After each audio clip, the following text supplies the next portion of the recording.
तो मेरे प्यारे भाईओ, जिस बंदे नूं अकीदा तौहीद वाली नेमत की कदर है, वह बच्चों नूं बिठा दिओ यार, और बेटा बैठ जा।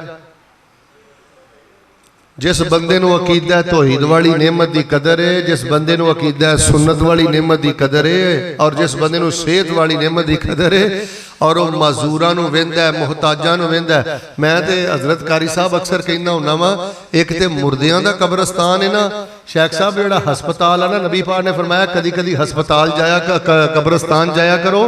मैं कहना कदी कदी हस्पताल भी जाया करो, ये जिंदियां दा कब्रस्तान है। भरा हॉस्पिटल अंदर है ते पूरा टब्बर अल्लाह दी कसमें ड्यूटियां लगियां ने, जॉब दे मामले डिस्टर्ब हो गए, खान पीन दे मामले डिस्टर्ब हो गए।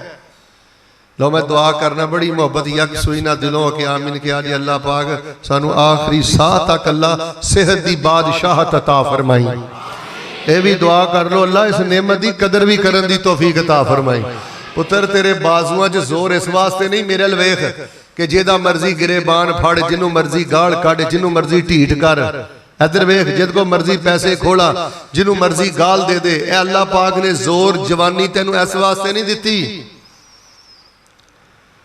चलो जे मैं ते इस तरह अलहमदुलिल्लाह बयान करता रहांगा ना, तो फिर तो मैं सारी रात यही दसदा रहांगा। हुण दसो ए छोटी नेमत है कि साडे पिंड अंदर माशाअल्लाह एडा वड्डा तौहीदो सुन्नत दा मरकज आ।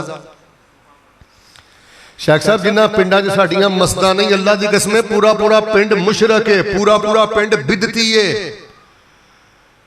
पूरा पूरा पिंड कबर परस्त है, पूरा पूरा पिंड मजार परस्त है। अज जिन्ना बुजुर्गों ने जगह लई बनाई, किड्डी कुशादा मस्जिद, इहो जी सादा कुशादा ही होनी चाहिए है। दुआ कर दो यार, उन्हां दा हक बनदा है। अल्लाह जो उन्हां चों कोई फौत हो गया तो अल्लाह कबरां नूर ना मुनव्वर फरमा दे। अल्लाह जड़े जिंदा ने मस्जिद इंतजामिया, इमाम, खतीब, नमाजी भाई जड़े प्रोग्राम वाली स्ट्रगल मेहनत करते हैं, अल्लाह उन्होंने घर बार कारोबार जिंदगियां जवानियां अंदर बरकतां फरमा दे। तो मेरे प्यारे भाईओ, रब दियां बड़ियां ही नेमतां ने। मेरे सीने एक बारी ठंड बहुत सारे बोल के कदी भी अल्लाह पाक दी नशुकरी करनी। शैतान ने तुहाडे दिमाग च यही गल पानी है, तेरे पल्ले कुछ नहीं। तुसीं उहनूं ये कहना मेरे पल्ले अकीदा तौहीद है, मेरे कोल सुन्नत है, मेरे कोल सेहत है, मेरे कोल मस्जिद है। अल्लाह ने इस दुनिया के सारे कीमती खजाने अपनी रहमत ना बिन मंगिया मैनू अता फरमा दिते ने। और इन्हां सारियां नेमतां जो एक बड़ी सब तो वड्डी नेमत पता किहड़ी है, जिहदा मैं हुण जिक्र करन लगा अज दे बयान अंदर, उस नेमत दा नाम है घर। किहड़ी शै? घर। अल्लाह पाक दी बहुत बड़ी नेमत है। बंदे नूं सिर छुपाण वास्ते चार दीवारी मिल जाए, जिथे अपनियां धीआं दी इज्जत बचा के बैठा है, भैणां दी इज्जत बचा के बैठा है, चार दीवारी अंदर पर्दे दे नाल अपने दिन रात गुजारदा है। ओ भाईओ, ये घर अल्लाह पाक दी बहुत बड़ी नेमत है। इस नेमत की कदर करो, इनू रहमत कदा बनाओ, इनू सुकून कदा बनाओ। कारी साहब मैं इन्हां नाल गल तां कर लगा कि सारे सियाणे बंदे बैठे ने, साडे घर जेल खाना बन गया, साडे घर कबाड़ खाना बन गया। बीवी दा अलग मूड बनया, पुत्र दा अलग मूड बनया, घर दे अंदर अजीब अफरा तफरी है, सके भरा आपस च लड़ते ने, भैणां नाल पै लड़ते ने। और लोगों मैं पिंड च इन्नी गल दसना आ, घर बड़ी वड्डी नेमत जे, इनू कबाड़ खाना ना बनाओ, इनू जेल खाना ना बनाओ। अपने अखलाक बेहतर करो, मुआमलात अपने घरां च बेहतर करो। यारां नूं जी जी करदा फिरना, दोस्तां नूं जी जी करदा फिरना, बीवी नूं बघियाड़ दी तरह पैना, अपने बाप नूं घूरना, अपनी मां नूं बेइज्जत करना। तेरे जिहा बदबख्त इंसान कोई नहीं। शेख साहब मैं अलहमदुलिल्लाह जिन्नियां किताबां लिखियां ने, जिन्ना दीन पढ़िया ना, मैनू तुहाडे चों कोई बंदा पुछे ना खड़ा हो गए शेख साहब कायनात दा सब नालों बड़ा बदबख्त इंसान किहड़ा है, मैं तुहानूं ये दसांगा कायनात दा सब नालों बड़ा बदबख्त इंसान है वे कि जिहदी ज़बान दे शर दी वजह तो, जिहदी बद अखलाकी दी वजह तो सारे घर वाले परेशान ने। मैं दुआ करना मुहब्बत नाल आमीन कहना, अल्लाह सानू घरां च रहीम शफीक बन के रहन दी जिंदगी बसर करन दी तौफीक अता फरमा। उन्हां नूं पुछो जिहड़े पार्कां च सौंदे ने, उन्हां नूं पुछो जिहड़े फुटपाथां ते सौंदे ने, जवान ने अल्लाह जानदा जी, स्टेशनां ते सौंदे जे, अड्डियां ते सौंदे जे, गलियां च सौंदे जे, चौंकां चरस्तियां च लेटदे जे।